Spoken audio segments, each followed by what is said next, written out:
¿Qué tal? Les saluda Ben Keinchin. Bienvenidos a Sin Filtro Electoral, un espacio ideado para conversar con los candidatos a la presidencia y conocer sus planes de gobierno y sus propuestas. En esta ocasión nos acompaña Manuel Villacorta, presidenciable del movimiento WINAC.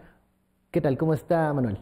Hola, Ben, Dulce, Giovanni, muchas gracias por esta valiosísima oportunidad que ustedes nos otorgan para poder expresar ideas respecto al proceso electoral y respecto a nuestro plan de gobierno.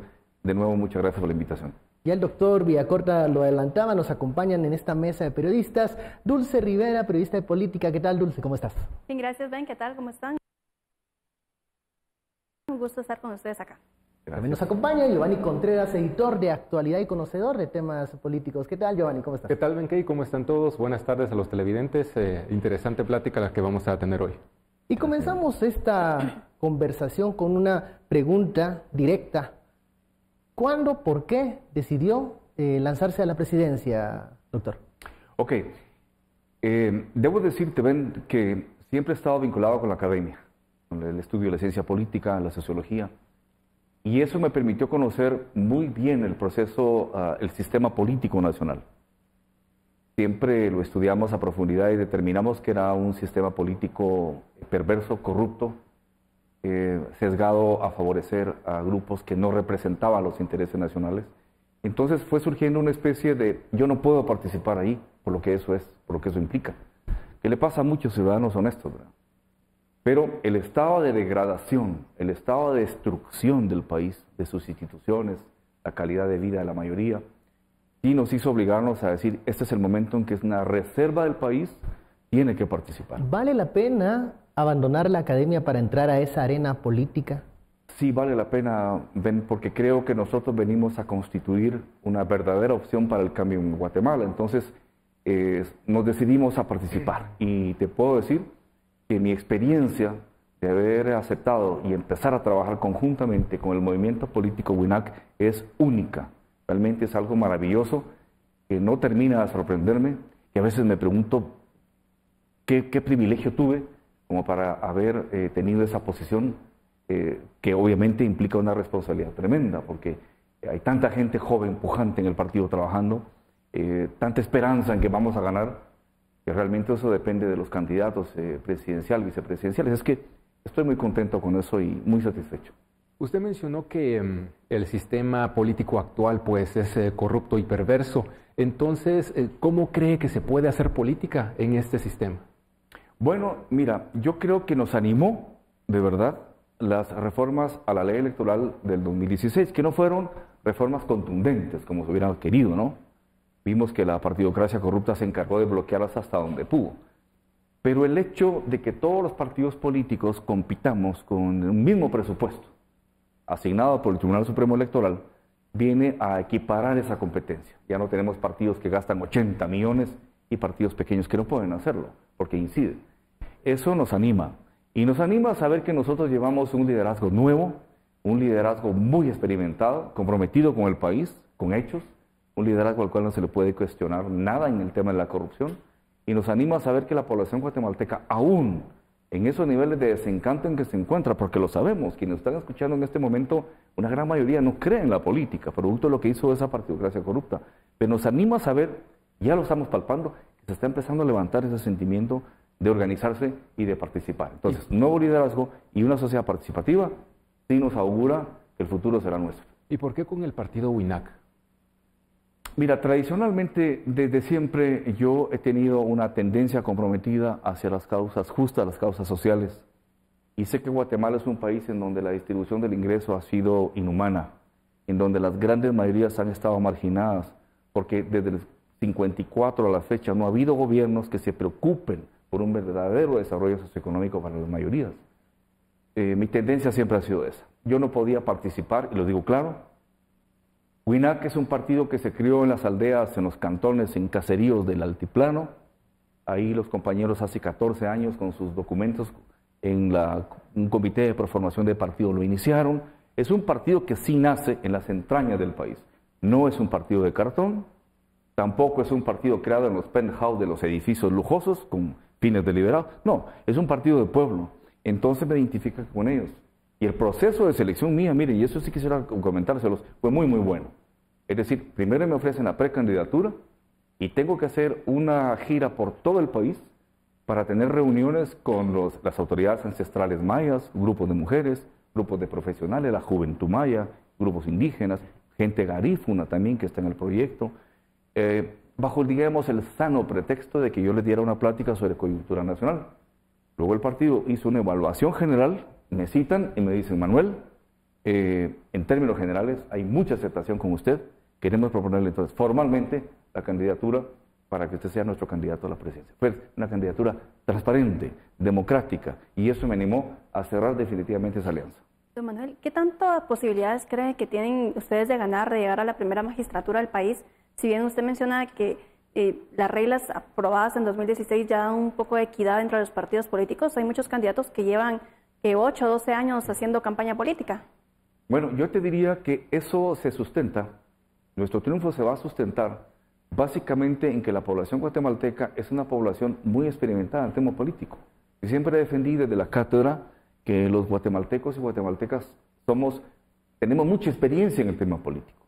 Tú puedes hablar con un taxista, con un médico, con un arquitecto, con quien sea, y te vas a dar cuenta que todos manejan el tema político. Hemos vivido fraudes electorales, golpes de Estado, transiciones a la democracia, nos han gobernado militares, nos han gobernado empresarios, nos ha gobernado ahora un outsider. Tenemos experiencia.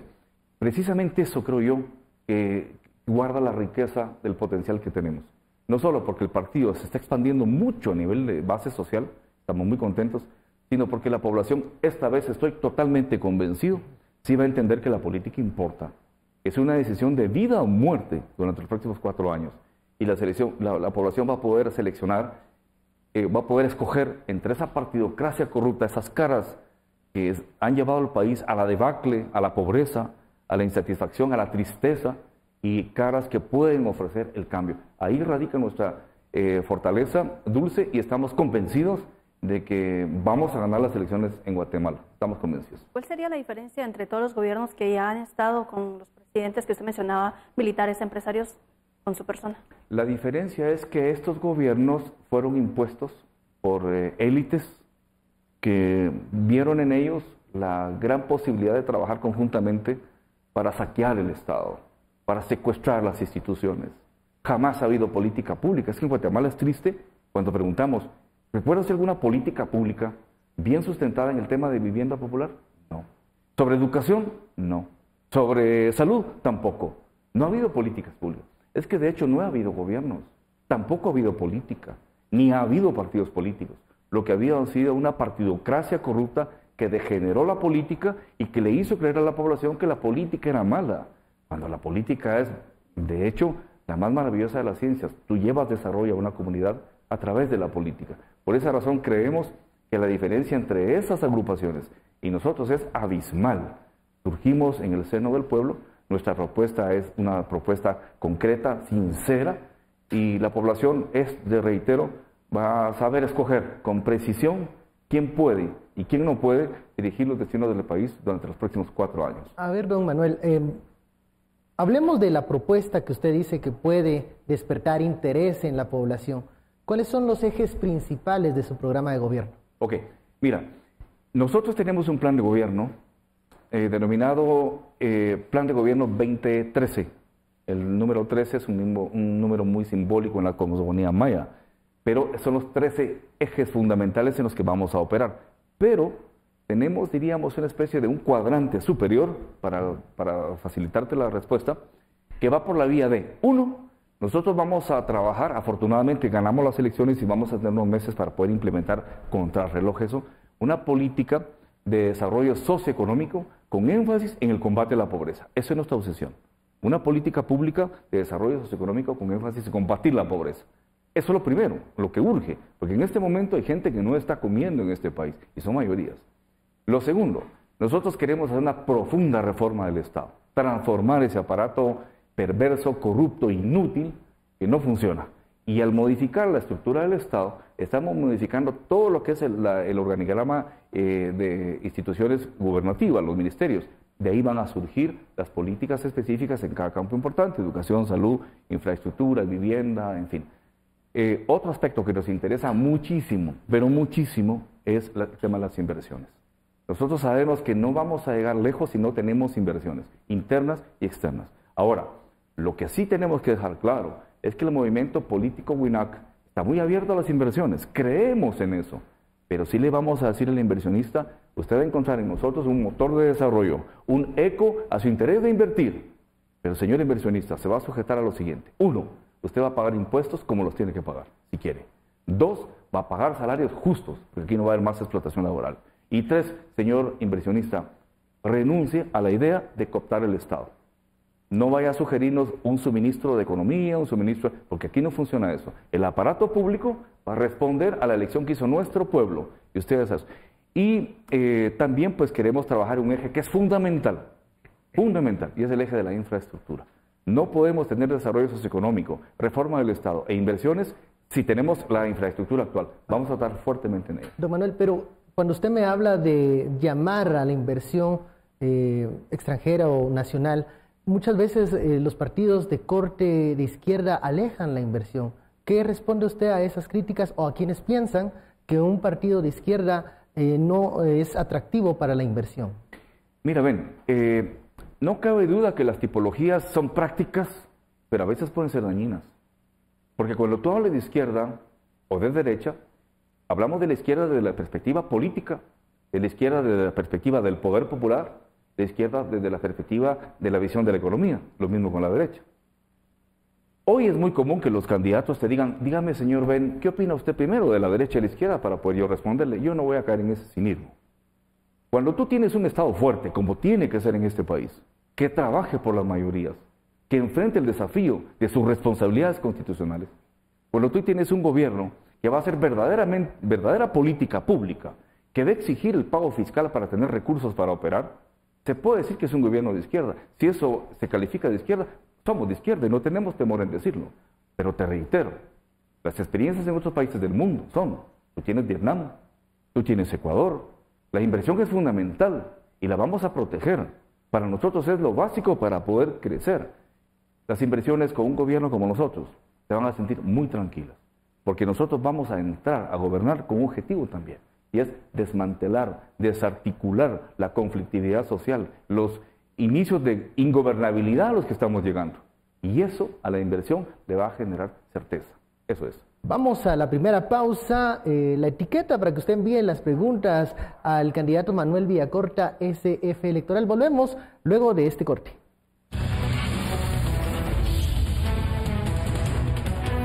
Regresamos a Sin Filtro Electoral. En esta ocasión estamos conversando con el presidenciable del movimiento WINAC, el doctor Manuel Villacorta. Y es momento de las preguntas de mi colega Giovanni Contreras. Sí, solo quería preguntarle de lo que estábamos platicando hace un momento sobre las inversiones. Usted mencionó que hablaría con los inversionistas y decirle cuáles serían las condiciones, pero ¿qué haría o qué le diría a los inversionistas que son de industrias extractivas, por ejemplo, hidroeléctricas, minería? ¿Cómo manejaría ese tema? Bueno, mira, quizás vale la pena hacer una previa a eso. Yo he estado en contacto con grandes empresarios, conozco algunos, ¿no? Y hay una relativa amistad. Todos los grandes empresarios en este momento, y lo saben porque me están escuchando, están enfrentando situaciones de mucha complejidad para poder operar. En primer lugar, todas las empresas, incluyendo las periodísticas, ustedes lo han vivido en carne propia, están en un proceso de facturar cada vez menos por servicios. Eso es grave, las ventas están cayendo. 2, las empresas ahora y las grandes empresas cada vez tienen menos liquidez para ampliación en infraestructura operativa. 3, las grandes empresas ya entraron en una peligrosa fase de reducción de costos. Y en esa reducción de costos lo gravísimo es el despido de personal. Lo estamos viviendo, ustedes lo saben. La OCDE, el Banco Mundial, el BID, nos han indicado clarísimamente, los centros de investigación serios, que la economía del mundo viene hacia una parálisis fuerte a muy corto plazo. Hay una reducción en la producción mundial en bienes y servicios. China ha bajado sus niveles de producción. Estados Unidos parecía ser ya llegar al final del ciclo de crecimiento, y no digamos América Latina. En ese contexto nos vamos a insertar nosotros. Fíjense lo que vamos a recibir. Mira, el tema de que ha ocurrido en Guatemala es que lo mejor es que las inversiones estén basadas desde un principio, lo que al sector privado tanto le encanta en este país, hablar el tema de reglas claras, ¿no? Ok, pero nosotros creemos que se puede operar bien. En el tema de la minería, para ser directo, Giovanni, nosotros vamos a revisar, vamos a ser respetuosos de lo que ya las licencias que están otorgadas, vamos a revisar todas esas licencias, los contratos de concesión y los niveles de utilidad y beneficio que le están dando al país. Vamos a revisarlo, no lo vamos a impedir. Las nuevas licencias, yo creo que sí entramos en un proceso de moratoria, porque es que esto había caído en una anarquía de abuso, desvío de ríos, es decir, reportar menos del material que se estaba extrayendo, petróleo, oro, plata, y eso no lo podemos permitir. Hay recursos naturales renovables, como un bosque, pero tú tienes recursos no renovables, como es el petróleo, el oro, la plata, eso se acaba. Con las hidroeléctricas estamos bien, nosotros creemos que las hidroeléctricas son una gran fuente para modificar la matriz eléctrica en el país. Es energía limpia, ¿verdad? Junto con la eólica y la solar. Queremos manejar muchísimo mejor el tema de la matriz de energía, pero eso sí, también supeditados a normas claras, porque las comunidades también cuentan. Tú no puedes llegar a desviar un río porque quieres, tener hombres armados y amedrentar a una comunidad, cuando no puede ser. Eso solo te va a generar conflicto, tarde o temprano, ingobernabilidad, es una mala inversión.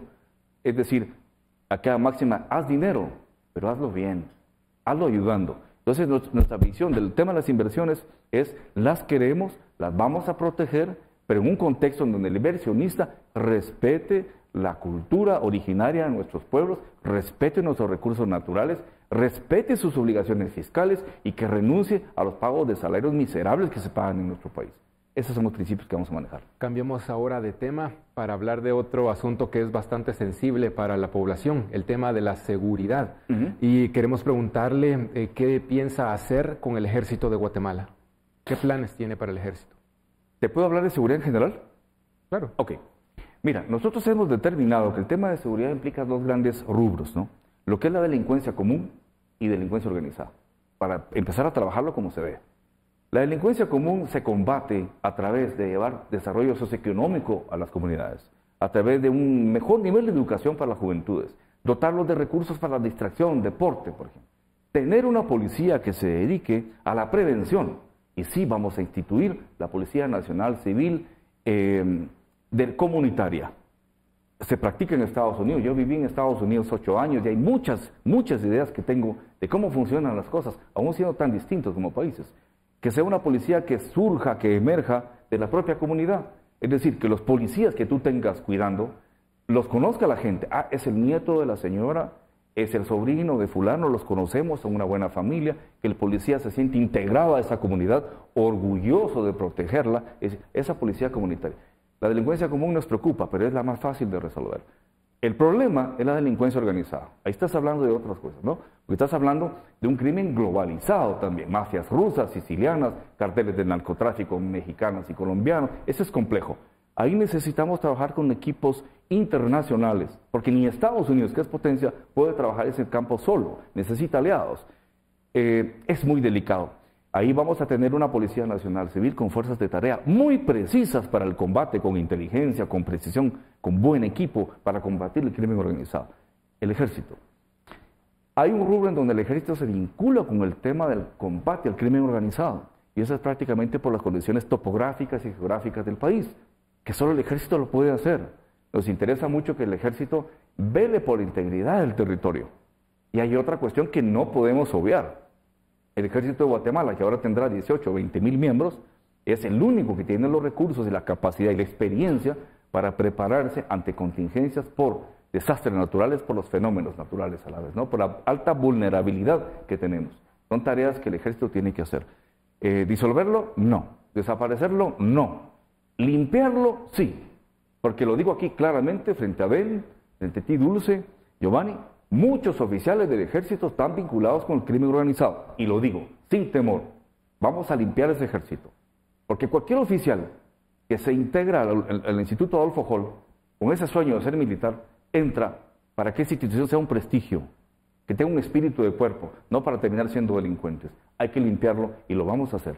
Esa va a ser la función que vemos en el ejército de Guatemala. El nuevo ejército, que va a ser un ejército que se sienta nutrido, apoyado por su pueblo, y que los miembros mismos del ejército, desde los oficiales hasta la tropa, se sienta muy identificado y satisfecho de permanecer el mismo. De Manuel, ¿esto se lograría con alguna reforma policial, lo que menciona de la policía comunitaria y con el ejército?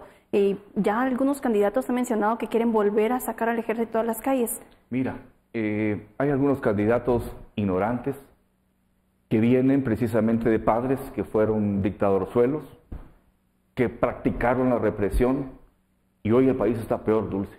Eso no funcionó. Pues estos hijos de candidatos ahora dicen que van a sacar el ejército a las calles, que van a eliminar a media Guatemala, que van a instituir la pena de muerte. Eso es horrendo. Eso es horrendo. Toquemos el tema de la pena de muerte. En ningún país del mundo la pena de muerte ha sido disuasivo para que baje el crimen. En ninguno.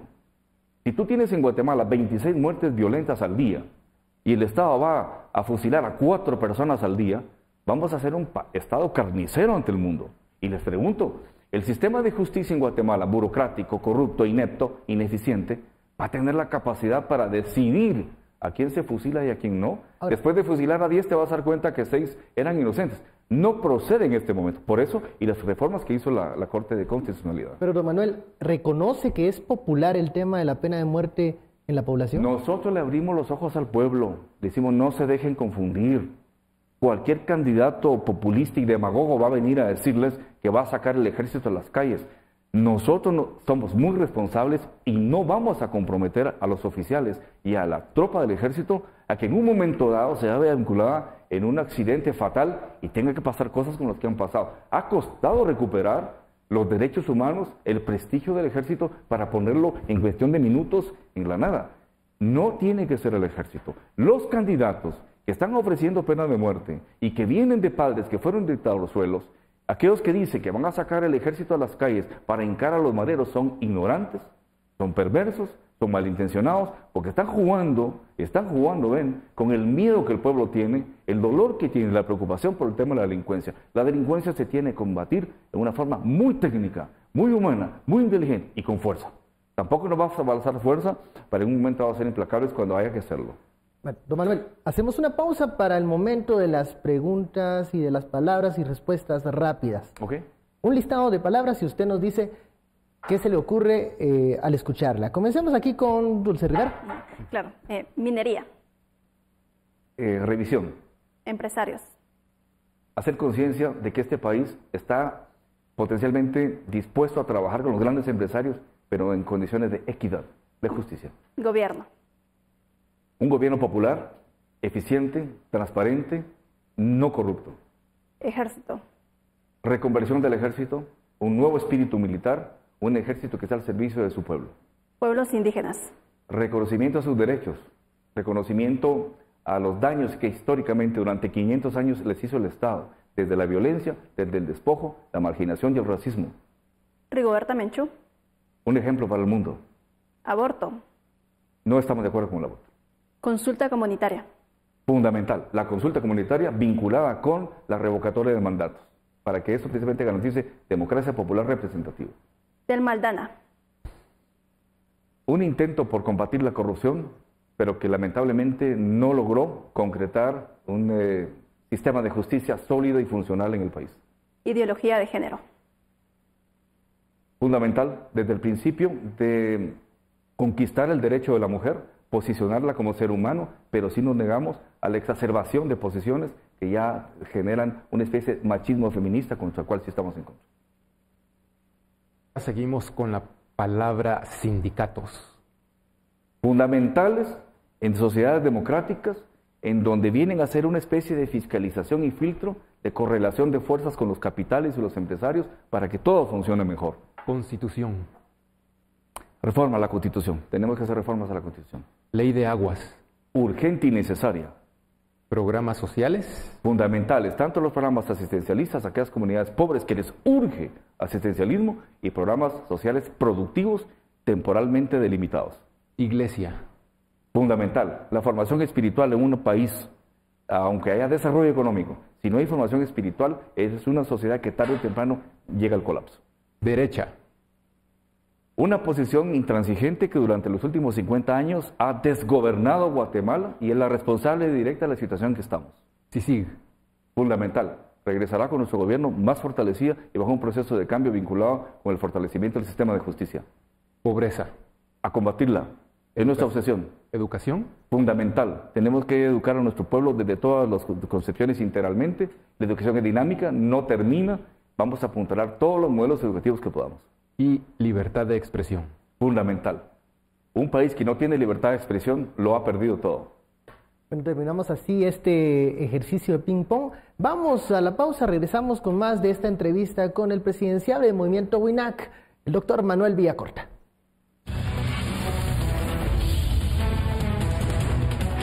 Continuamos acá en Sin Filtro Electoral, conversando con el doctor Manuel Villacorta, presidenciable del movimiento WINAC. Una pregunta en el tema de seguridad: ¿cómo armonizar la idea de seguridad ciudadana con derechos humanos?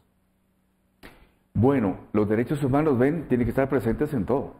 En el derecho a la vida, el derecho a la propiedad, el derecho a la libertad.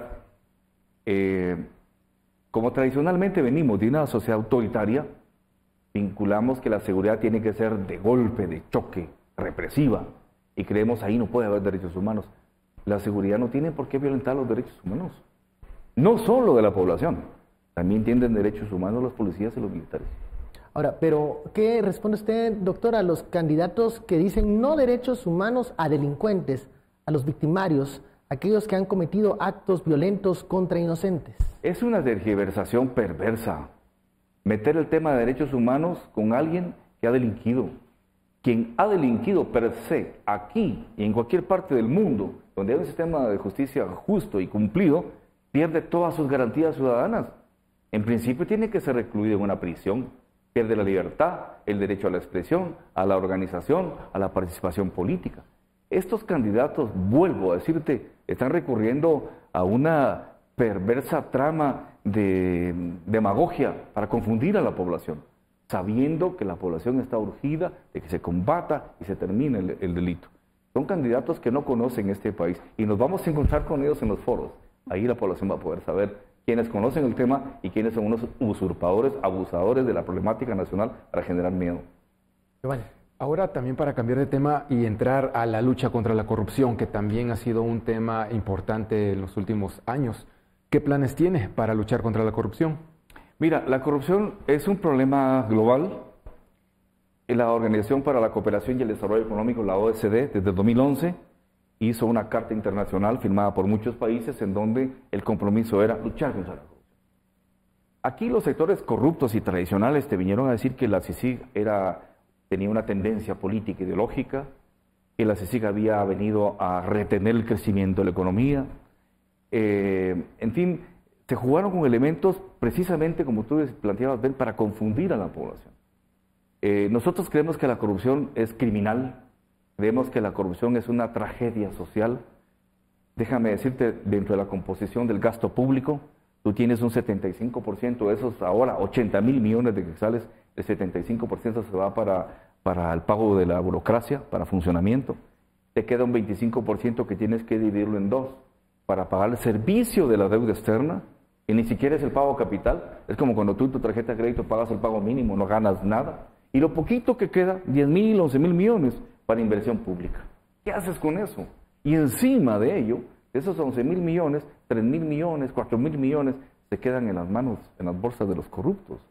Entonces, vamos a confrontarla. Pero la corrupción es a través de medidas punitivas contundentes, a través de nombrar funcionarios probos y claros, a través de implementar todos los sistemas de fiscalización, de modernización que ya existen, pero hay un elemento que para nosotros es fundamental, y es la formación moral de toda la sociedad. Vamos a trabajar, pero decididamente, para luchar contra este modelo cultural de corrupción que tenemos, para implementar un modelo cultural que no va a ser corrupto, de legalidad, que permita decirle al ciudadano: no se pase en rojo, no tire la basura, no pague dinero donde no debe pagarlo. Es cuestión de cultura, porque no creemos que esto sea únicamente punitivo el marco legal. Es el marco legal, como decía García Maínez, existe la ley jurídica, pero existen leyes morales. También hasta ahí tenemos que trabajar. Las escuelas, los colegios, las organizaciones de la sociedad civil tienen que vincularse en ese gran proyecto que es constituir una sociedad basada en la legalidad, cultura de legalidad, para ir despojándonos de todo tipo de prácticas de corrupción. Ya nos adelantó que la CICIG la impulsaría de nuevo en su gobierno y más fortalecida, pero ¿cómo haría para lidiar con quienes se oponen a la CICIG? ¿Cómo, no sé, a través del diálogo o qué propondría, cómo manejaría ese tema? Te voy a decir lo siguiente.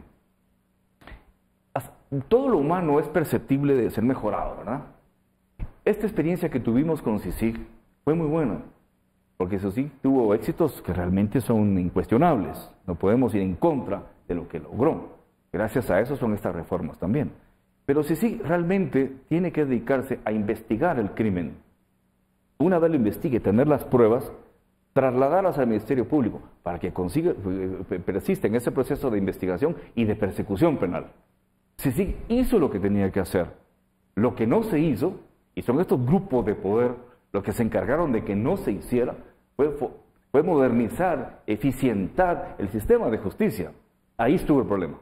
Porque entonces esas grandes investigaciones caían en manos de personas que las tergiversaban, jueces que no aplicaban, por ejemplo, que empezaron a crear malas prácticas legales, de revocar jueces, decir que mi cliente está enfermo, presentar amparo, es decir, se fue generando una autodefensa de la corrupción que desgraciadamente caló. Yo siempre dije, la lucha contra la corrupción debe ser contundente y muy rápida. No se hizo. Bueno, pero aprendimos. ¿En dónde está el dinero de la corrupción? ¿Han visto ustedes un hospital, una carretera? ¿Aquí se invirtió ese dinero? No. Tenemos 12, 15 corruptos peces gordos de la corrupción que ahí andan en el exterior tomando martinis en sus piscinas de lujo. ¿Quién los captura? El 97% de los delitos en este país, desde un hurto, que es robarme tu teléfono sin que te des cuenta, hasta un delito calificado, quedan en la impunidad. Ahí estuvo la falla en el sistema de justicia. Eso no era CICIG. CICIG tiene que venir con más fuerza, con más capacidad, ahora viene más experimentada, pero el compromiso es que el sistema de justicia tiene que generar una revolución interna profunda para que funcione. La investigación va a proceder y los dictámenes judiciales van a ser implacables y con eso vamos a empezar a combatir con más fuerza la corrupción. Doctor, una CICIG siempre del lado de Naciones Unidas, teniendo en cuenta que ya muchos grupos también se quejan de la posición del secretario Guterres y también en el caso del Ministerio Público, cómo fortalecerlo también cuando vemos que la fiscal general es nombrada por el presidente de la República, cuando también vemos que hacen revocatorias de contratos a ciertos fiscales y no hay una línea directa de nombramientos. Bueno, mira, es que Naciones Unidas realmente estaba funcionando en este contexto como la organización internacional que le da garantía al proceso. No podríamos decirte vamos a fundar una CICIG basada en la cooperación española, nada más. Eso podría ser injerencia, nuestra soberanía. O del gobierno de Estados Unidos, tampoco podemos. O Alemania o Suecia, no podemos. Tiene que ser una institución como una fuerza de paz en su momento, ¿no? Que venga precisamente de la instancia supra de las organizaciones globales, que es Naciones Unidas. Pero además, esta es una instancia que le da, diríamos, la sombría a la organización. Pero si tú te das cuenta, los operadores de CICIG, ¿quiénes eran?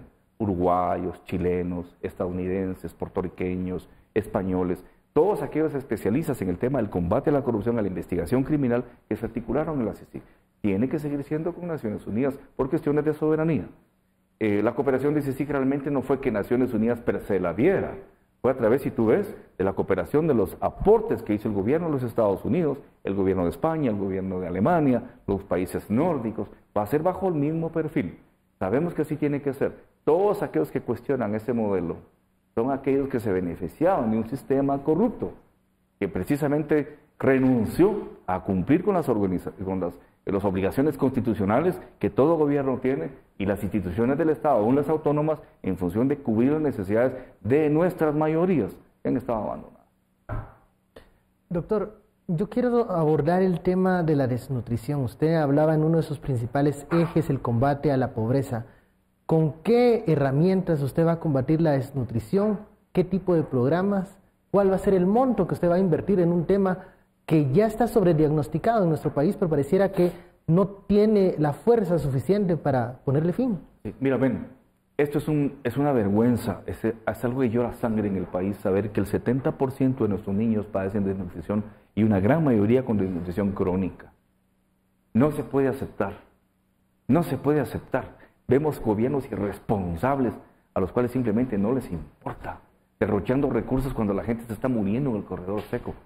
Ustedes han hecho investigaciones preciosas en ese tema, yo las he visto, implacables, dolorosas, que muestran esa realidad. Mira, aprovechando este medio, ahora que tenemos los recursos cibernéticos, vale la pena ver un estudio que hizo el doctor Mockenberg en Chile.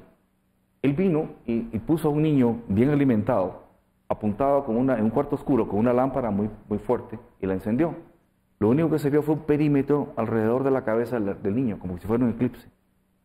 Puso a un niño pobre y al encender la lámpara lo que se vio es una especie de bombilla grisácea, es decir, no había masa ósea. Y dijo él, aquí les muestro, es especialista en el tema de nutrición infantil, un hombre brillante, aquí les muestro lo que es una buena alimentación y lo que es la desnutrición. En Chile, para providencia de los chilenos, la desnutrición infantil es muy poca, pero aquí llega al 70%. Tenemos que combatir recursos. Mira, ven, esa pregunta me la hacen. ¿Y de dónde va a tener recursos para la seguridad, para la educación, para la infraestructura, para el comercio exterior, para el tema de la... Pero esa sí es una prioridad. Ahí vamos a pedir mucha cooperación. Afortunadamente, en las agendas globales, en las ODS y todo lo que está trabajando internacionalmente, el tema de la alimentación, niñez, combate a la desnutrición es prioridad. Mucha donación tendrá que venir. Enfocar el gasto público precisamente para eso, pero en WINAC tenemos una visión integral y holística. No basta con que tú lleves alimentación 3-4 años si no vas a arreglar el tema de la infraestructura vial, el tema de la infraestructura, por ejemplo, sanitaria de un municipio, si no le vas a crear un acceso, si no vas a crear proyectos productivos que le generen ingresos a las familias para seguir alimentando. Es decir, esto está integral, pero sí te puedo confirmar que la desnutrición infantil para nosotros es algo que obsesivamente vamos a combatir desde el primer día de nuestro gobierno. Cuando usted habla que el Estado debe de encargarse de diversas áreas, infraestructura, salud, educación, atender la desnutrición infantil, pero los recursos son escasos y no alcanzan, ¿es momento de revisar el modelo o las funciones del Estado para que otros entren también a participar en esta...? No, ven, yo creo que tenemos que darle las funciones a cada quien. Aquí en este canal cada quien tiene sus funciones. El Estado está para eso. El sector privado no está para eso. Que las alianzas público-privadas, que precisamente la responsabilidad social empresarial, que suena bonito. Ningún país en el mundo ha crecido. Te pongo un ejemplo. Tenemos el presupuesto del Estado, que es el 10% sobre el Producto Interno Bruto del país. Es el presupuesto del Estado de 70.000 millones de quetzales. 10%. No es coincidencia, los estudios del Banco Mundial, del BID, de la CIECA, del PNUD, demuestran. Te pongo ejemplos. En América Latina, los países que tienen un presupuesto del 10% o menor, pero en relación al PIB, ¿cuáles son? Haití, Honduras y Guatemala. Y somos los países más atrasados, porque el Estado no tiene recursos. Los países de América Latina más desarrollados, Chile, Colombia, por ejemplo, Brasil ahora, con el que sacó a 60 millones de pobres precisamente de la pobreza, tienen un presupuesto de Estado que anda entre el 25 y el 30%. En Estados Unidos es el 40%, en Europa supera el 50%. Necesitamos recursos y eso implica una reforma fiscal. Pero doctor, si en este momento nosotros le inyectamos recursos a diversos ministerios y secretarías, ¿tendrían la capacidad para ejecutar esos recursos? Si tú pones personas honestas, preparadas, con buenos equipos, con políticas públicas comparadas de otros países que han tenido éxito, con asesoría internacional y participación ciudadana, sí podemos. Bueno, hacemos una pausa, que ahorita tenemos el segmento de la foto donde queremos que usted nos explique qué estaba haciendo o qué mensaje quería compartir cuando le han tomado esta instantánea. Lo vemos aquí en la Sexta Avenida, en una caminata con militantes del movimiento WINAC. Explíquenos qué estaba haciendo y cuál era el mensaje que trataba de darle a la población, doctor Manuel. Bueno, mira, debo decirte que esa fue una iniciativa de nuestro equipo, de las bases, porque a veces uno como candidato tiene tantas cosas que olvida prioridades, ¿no? Si tú ves ahí mucha mujer participando, creíamos hacer un contacto directo con la población. Te puedo decir con honestidad, el movimiento político WINAC es transparente. Notamos, sí, que la población está un poco escéptica, como temerosa a vincularse con los políticos. Porque en esa foto, vamos a ser claros, no distinguen quiénes son esos políticos. Son políticos que vienen con banderas, que están buscando el voto. Desgraciadamente, los medios y el sistema no permitió que los partidos nos diéramos a conocer desde mucho tiempo atrás.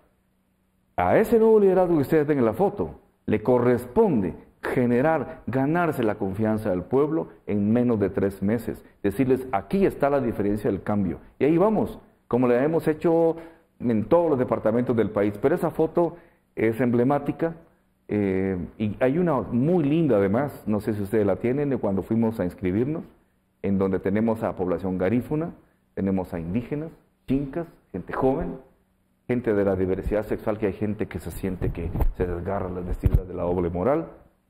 Ahí estamos creciendo y cada vez con más fortaleza. Es una foto linda. Les agradezco que la han publicado.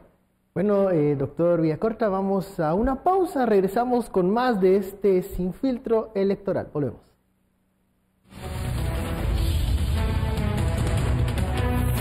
Regresamos a Sin Filtro Electoral. Estamos conversando con el presidenciable del movimiento WINAC, Manuel Villacorta. Dulce Rivera, es tu turno.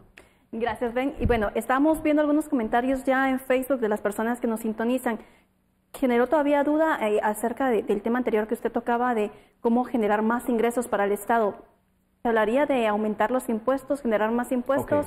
Okay. Si nos pudiera explicar un poco más de esto y también si nos pudiera mencionar, como menciona, que deberían ser cuadros idóneos para los cargos de los ministerios. ¿Ya tiene pensado algunos nombres para el gabinete de gobierno? Ok. Mira, va a ser un desafío. Nuestro gobierno, lo decimos claro, tiene que ser un gobierno muy honesto, muy humilde, reconocerlo, va a ser un gobierno de transición. Nosotros vamos a tener que ir a demoler toda esta estructura perniciosa que se creó en el sector público para empezar a instituir un nuevo modelo. Eso no es fácil. Le pedimos al pueblo comprensión. Nosotros no vamos a ofrecer miles de plazas de trabajo, miles de viviendas en los primeros meses, porque eso es mentir. Eso es una cuestión que va en contra de los intereses. Es un poco como el tema de campaña. Nosotros no vamos a llegar a regalar un molino, una lámina, porque evidentemente eso, primero la dignidad de la persona antes que lo que valga, ¿no? Y lo hemos visto y la gente lo está recibiendo bien. Mira, el presupuesto del Estado, te repito, es muy bajo, es el 10% sobre el PIB. Deberíamos tener como mínimo un 18%.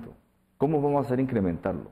El tema de los impuestos es delicado. Sabemos que sí, máximo porque la economía entró en una fase de declive en producción y consumo terrible. La economía de este país está en quiebra, Dulce. Que los sectores poderosos no lo digan por seguridad nacional es otra cosa. Los bancos están preocupadísimos por el tema de las deudas que cada vez se les incrementan y cada vez son más grandes. Sabemos que tenemos que incrementar los recursos fiscales. Uno de los recursos precisamente es evitando la evasión fiscal y evitando la elusión fiscal, fácilmente podemos subir en la captación de recursos públicos. La otra es precisamente a través de que cuando la economía empiece a crecer, cuando empiece a haber inversión, va a haber más personas pagando impuestos. La lucha contra la corrupción va a generar también un ingreso extra al Estado para ir fortaleciendo la capacidad de pago del Estado, orientada fundamentalmente al gasto público, a la inversión social. Es decir, hay mecanismos para que el Estado tenga más recursos. La otra pregunta que tú me hacías era el tema del gabinete de gobierno. De gabinete de gobierno. Es una pregunta que se le está haciendo a todos los candidatos. Nosotros hemos trabajado con verdaderos equipos y ya ustedes lo van a ver en nuestro plan, en todas las áreas. Son equipos muy preparados y gente joven, brillante. Es obvio que no puedo decirles, yo ya pensé quién va a ser mi ministro, ya lo tengo en mente, pero debo consultarlo. Y pues es algo que tenemos que esperar un poquito. Nosotros nos comprometemos públicamente, y está quedando grabado aquí, que faltando 2 semanas antes de nuestro triunfo electoral, del cual no tengo ninguna duda, vamos a hacer público nuestro gabinete. Porque en este momento sabemos que vamos a exponer a estas personalidades al acoso, al ataque de todos estos sectores que ya están viendo en nuestro movimiento definitivamente el partido político que habrá de ganar las próximas elecciones. Giovanni. Sí, el tema social, solo para tener claro también cuáles son sus planes en salud y en educación, especialmente en cuanto a la cobertura de los servicios y en la calidad. Ok.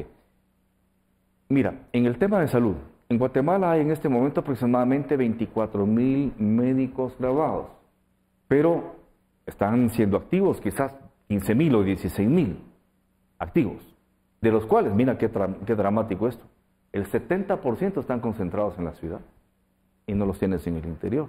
Eso es en el tema de salud. Ahí incluyes el tema de la desnutrición. El sistema de salud de Guatemala no dejó de ser uno de los sistemas que sufrió los embates de la corrupción. Lo vemos en el tema de IXPISA, lo vemos en estas compras de medicinas. Era algo inaudito. ¿Cómo puede haber alguien, gente que no tenga sentimientos y llega a hacer corrupciones incluso con la salud y la vida del pueblo?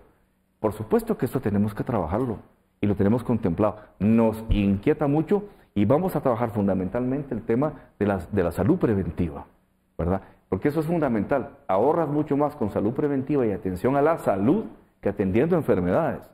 Esto va desde unidades móviles de atención a salud, puestos de salud, centros de salud y hospitales.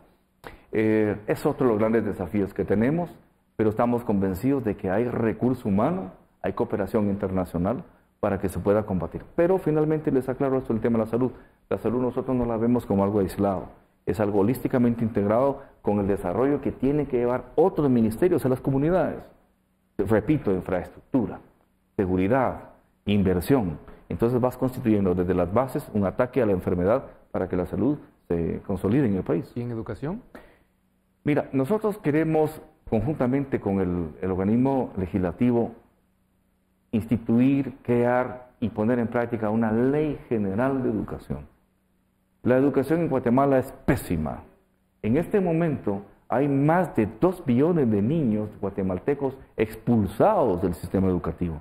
Imagínate eso, 2 millones de niños que no van a la escuela. ¿Qué va a pasar con ellos? ¿Quién dice algo? Tú sabes que de 10 niños, o pongamos lo más grave, de 100 niños que inician la primaria, solo 25 llegan a sexto primaria, 75 se quedan en el camino.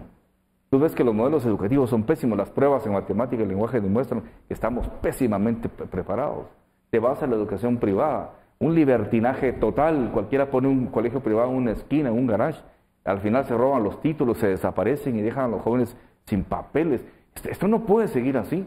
Tenemos que crear una ley general de educación, fortalecer al ministerio, volver a retomar la preeminencia del Estado en materia educativa. Les digo una cosa, yo fui maestro en Estados Unidos, viví exiliado 8 años. Yo di clases desde elementary school, middle school, high school, conozco el sistema educativo, cómo funciona. Allá el Estado maneja la educación.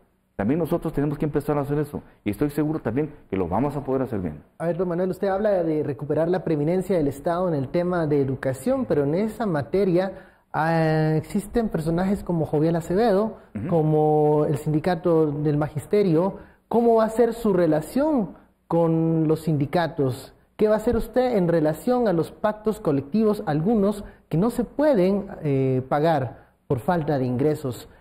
¿Va a limpiar también los sindicatos? Mira, lo que ha ocurrido aquí, Ben, es que en un Estado corrupto, desintegrado, infuncional, como ha sido el Estado desde el 54 para acá, tú puedes esperar degeneración en todos los actores vinculados con el Estado. Yo he hablado con líderes sindicales y se los he dicho. A mí no me da miedo perder el voto de ustedes y de sus mayorías, no me da miedo. Pero ustedes han traicionado las causas fundamentales de lo que es ser un sindicalista. Porque un sindicalista está para velar por los derechos de los trabajadores, pero para velar por los derechos sociales. Pero aquí se cayó que el movimiento sindical se volvió economicista. Todo era aumentos de salario, beneficios personales, y las funciones paralelas, ¿qué?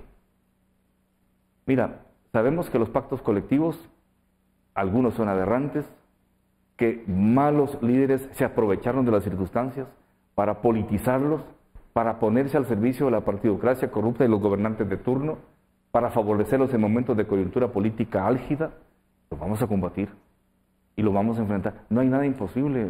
Que se haya firmado un pacto colectivo, eso no es escritura en piedra. Lo podemos modificar, lo podemos hacer a través, así como vamos a hacer con los empresarios. Señores, paguen impuestos, paguen salarios justos, no coopten el Estado. Con los sindicalistas exactamente lo mismo. ¿No teme quedar arrinconado por manifestaciones de sindicatos? No. Mira, un presidente que tiene el amor del pueblo, lo tiene todo. Y el pueblo es 200 veces más grande que cualquier sindicato, entre comillas, que esté movido por objetivos perversos, que esté destruyendo el país, que esté atentando contra los derechos sociales. Eso lo vamos a enfrentar. No vamos a ser complacientes porque eso implica votos, porque eso implica que esos líderes en un momento dado van a estar al servicio nuestro. Eso se fue, eso funcionaba con la partidocracia corrupta. vamos al frente y hacia adentro de todos los problemas. Porque mira, solo diciéndonos nuestras verdades, vamos a resolver nuestros problemas. WINAC es transparente y lo ha dicho. De manera, ahora quisiera preguntarle, siempre con la Ley Nacional de Educación que usted plantea, ¿cómo hacerlo en un Congreso que se avisora podría estar muy dividido por los numerosos partidos políticos que van a participar? Y como ven ustedes ahora, es un Congreso con diferentes bancadas en donde WINAC tiene solo una representación.